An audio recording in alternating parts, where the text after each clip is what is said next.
The Cask of Amontillado. By Edgar Allan Poe. Published 1846. The 1,000 injuries of Fortunato I had borne as I best could, but when he ventured upon insult I vowed revenge. You, who so well know the nature of my soul, will not suppose, however, that gave utterance to a threat. At length I would be avenged. This was a point definitely settled, but the very definitiveness with which it was resolved precluded the idea of risk. I must not only punish, but punish with impunity. A wrong is unredressed when retribution overtakes its redresser. It is equally unredressed when the avenger fails to make himself felt as such to him who has done the wrong. It must be understood that neither by word nor deed had I given Fortunato cause to doubt my goodwill. I continued, as was my wont, to smile in his face, and he did not perceive that my smile now was at the thought of his immolation. He had a weak point, this Fortunato, although in other regards he was a man to be respected and even feared. He prided himself on his connoisseurship in wine. Few Italians have the true virtuoso spirit. For the most part their enthusiasm is adopted to suit the time and opportunity, to practice imposture upon the British and Austrian millionaires. In painting and gemmary, Fortunato, like his countrymen, was a quack, but in the matter of old wines he was sincere. In this respect I did not differ from him materially. I was skillful in the Italian vintages myself, and bought largely whenever I could. It was about dusk, one evening during the supreme madness of the carnival season, that I encountered my friend. He accosted me with excessive warmth, for he had been drinking much. The man wore motley. He had on a tight-fitting party-striped dress, and his head was surmounted by the conical cap and bells. I was so pleased to see him that I thought I should never have done wringing his hand. I said to him, "My dear Fortunato, you are luckily met. How remarkably well you are looking today. But I have received a pipe of what passes for Amontillado, and I have my doubts." "How?" said he. "Amontillado, a pipe? Impossible. And in the middle of the carnival?" "I have my doubts," I replied, "and I was silly enough to pay the full Amontillado price without consulting you in the matter. You were not to be found, and I was fearful of losing a bargain. Amontillado. I have my doubts. Amontillado. And I must satisfy them. Amontillado. As you are engaged, I'm on my way to Lucrece. If anyone has a critical turn it is he. He will tell me. Lucrece cannot tell Amontillado from sherry. And yet some fools will have it that his taste is a match for your own. Come, let us go." "Whither?" "To your vaults." "My friend, no, I will not impose upon your good nature. I perceive you have an engagement." "Lucrece, I have no engagement." "Come." "My friend, no, it is not the engagement, but the severe cold with which I perceive you are afflicted. The vaults are insufferably damp. They are encrusted with nitre. Let us go." "Nevertheless, the cold is merely nothing. Amontillado, you have been imposed upon. And as for Lucrece, he cannot distinguish sherry from Amontillado." Thus speaking, Fortunato possessed himself of my arm, and putting on a mask of black silk, and drawing a roquelaire closely about my person, I suffered him to hurry me to my palazzo.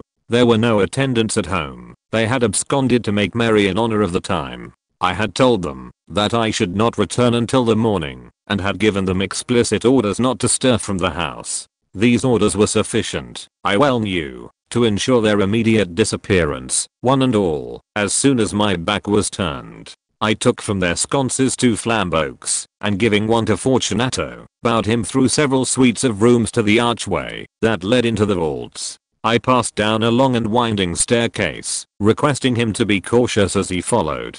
We came at length to the foot of the descent, and stood together upon the damp ground of the catacombs of the Montresors. The gait of my friend was unsteady, and the bells upon his cap jingled as he strode. "The pipe," he said. "It is farther on," said I, "but observe the white web work which gleams from these cavern walls." He turned towards me, and looked into my eyes with 2 filmy orbs that distilled the rheum of intoxication. "Nitre?" he asked, at length. "Nitre," I replied. "How long have you had that cough?" My poor friend found it impossible to reply for many minutes. "It is nothing," he said, at last. "Come," I said, with decision, "we will go back. Your health is precious. You are rich, respected, admired, beloved. You are happy, as once I was. You are a man to be missed. For me it is no matter. We will go back. You will be ill, and I cannot be responsible. Besides, there is a creasy. Enough, he said. The cough's a mere nothing. It will not kill me. I shall not die of a cough. True, I replied, and, indeed, I had no intention of alarming you unnecessarily, but you should use all proper caution. A draught of this medic will defend us from the damps. Here I knocked off the neck of a bottle which I drew from a long row of its fellows that lay upon the mold. Drink, I said, presenting him the wine. He raised it to his lips with a leer. He paused and nodded to me familiarly, while his bells jingled. I drink, he said, to the buried that repose around us. And I to your long life. He again took my arm, and we proceeded. These vaults, he said, are extensive. The Montrezers, I replied, were a great and numerous family. I forget your arms. A huge human foot d'or, in a field azure, the foot crushes a serpent rampant whose fangs are embedded in the heel. And the motto? Nemo me impune lacessit. Good, he said. The wine sparkled in his eyes and the bells jingled. My own fancy grew warm with the medic. We had passed through long walls of piled skeletons, with casks and puncheons intermingling, into the inmost recesses of the catacombs. I paused again, and this time I made bold to seize Fortunato by an arm above the elbow. The nitre, I said, see, it increases. It hangs like moss upon the vaults. We are below the river's bed. The drops of moisture trickle among the bones.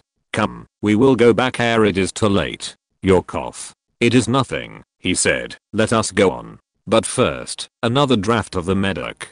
I broke and reached him a flagon of degrave. He emptied it at a breath. His eyes flashed with a fierce light.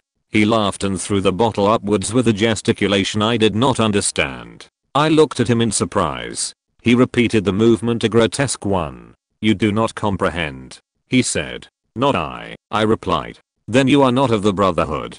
How? You are not of the Masons. Yes, I said. Yes. You. Impossible. A Mason? A Mason, I replied. A sign, he said. A sign. It is this, I answered, producing from beneath the folds of my roquelaire trowel. You jest, he exclaimed, recoiling a few paces. But let us proceed to the Amontillado. Be it so, I said, replacing the tool beneath the cloak and again offering him my arm. He leaned upon it heavily. We continued our route in search of the Amontillado. We passed through a range of low arches, descended, passed on, and descending again, arrived at a deep crypt, in which the foulness of the air caused our flambeaux rather to glow than flame. At the most remote end of the crypt there appeared another less spacious. Its walls had been lined with human remains, piled to the vault overhead, in the fashion of the great catacombs of Paris. 3 sides of this interior crypt were still ornamented in this manner. From the 4th side the bones had been thrown down, and lay promiscuously upon the earth, forming at one point a mound of some size. Within the wall thus exposed by the displacing of the bones, we perceived a still interior crypt or recess, in depth about 4 feet, in width 3, in height 6 or 7. It seemed to have been constructed for no especial use within itself, but formed merely the interval between 2 of the colossal supports of the roof of the catacombs, and was backed by one of their circumscribing walls of solid granite. It was in vain that Fortunato, uplifting his dull torch, endeavored to pry into the depth of the recess. Its termination the feeble light did not enable us to see. Proceed, I said. Herein is the Amontillado. As for Le Creasy, he is an ignoramus, interrupted my friend, as he stepped unsteadily forward, while I followed immediately at his heels. In an instant he had reached the extremity of the niche, and finding his progress arrested by the rock, stood stupidly bewildered. A moment more, and I had fettered him to the granite. In its surface were 2 iron staples, distant from each other about 2 feet, horizontally. From one of these depended a short chain, from the other a padlock. Throwing the links about his waist, it was but the work of a few seconds to secure it. He was too much astounded to resist. Withdrawing the key I stepped back from the recess. Pass your hand, I said, over the wall. You cannot help feeling the nitre. Indeed, it is very damp. Once more let me implore you to return. No? Then I must positively leave you. But I must first render you all the little attentions in my power. The Amontillado, ejaculated my friend, not yet recovered from his astonishment. True, I replied, the Amontillado. As I said these words I busied myself among the pile of bones, of which I have before spoken. Throwing them aside, I soon uncovered a quantity of building stone and mortar. With these materials, and with the aid of my trowel, I began vigorously to wall up the entrance of the niche. I had scarcely laid the first tier of the masonry, when I discovered that the intoxication of Fortunato had in a great measure worn off. The earliest indication I had of this was a low moaning cry from the depth of the recess. It was not the cry of a drunken man. There was then a long and obstinate silence. I laid the second tier, and the third, and the fourth, and then I heard the furious vibrations of the chain. The noise lasted for several minutes, during which, that I might hearken to it with the more satisfaction, I ceased my labors, and sat down upon the bones. When at last the clanking subsided, I resumed the trowel, and finished without interruption the fifth, the sixth, and the seventh tier. The wall was now nearly upon a level with my breast. I again paused, and holding the flambeaux over the mason work, threw a few feeble rays upon the figure within. A succession of loud and shrill screams, bursting suddenly from the throat of the chained form, seemed to thrust me violently back. For a brief moment I hesitated. I trembled. Unsheathing my rapier, I began to grope with it about the recess, but the thought of an instant reassured me. I placed my hand upon the solid fabric of the catacombs, and felt satisfied. I re-approached the wall. I replied to the yells of him who clamored. I re-echoed. I aided. I surpassed them in volume and in strength. I did this, and the clamorer grew still. It was now midnight, and my task was drawing to a close. I had completed the 8th, the 9th and the 10th tier. I had finished a portion of the last and the 11th. There remained but a single stone, to be fitted and plastered in. I struggled with its weight. I placed it partially in its destined position. But now there came from out the niche a low laugh that erected the hairs upon my head. It was succeeded by a sad voice, which I had difficulty in recognizing as that of the noble Fortunato. The voice said, "Ha, ha, ha, he, a very good joke, indeed an excellent jest. We will have many a rich laugh about it at the palazzo over our wine the Amontillado," I said. Yes, the Amontillado. But is it not getting late? Will not they be awaiting us at the palazzo, the Lady Fortunato and the rest? Let us be gone. Yes, I said, let us be gone.